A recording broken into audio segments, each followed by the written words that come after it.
नरेंद्र, आपने अनाउंस किया था बंगाल की सभी 294 सीट्स पर आप ही कैंडिडेट है। बड़ी बड़ी बात छोड़िए, ये चैलेंज स्वीकार कीजिए।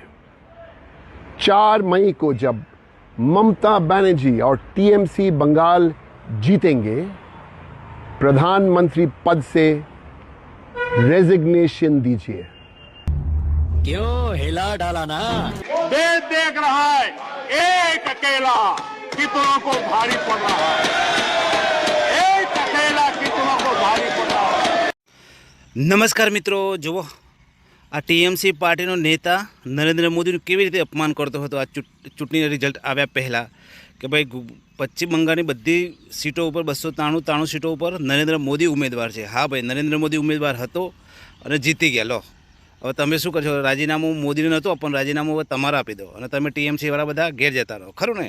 અમને ના પાડી હતી કે ભાઈ તમે મોદીને ચેલેન્જ ના આપો, પણ આ મોદીને ચેલેન્જ આપવામાં આ લોકો ધોવાઈ ગયા। લો હવે હાથ ના કરા હાઈ એવા ગયા, અમને બહુ મોદીના પાછા થઈ ગયા તલે, ખરું ને? આ તો મોદી છે ભાઈ, મોદી છે વેપારી છે, ગુજરાતી વેપારી છે, તમને ક્યાંય વેચી નાખશે, એટલે દૂર રહેજો, ખરું ને?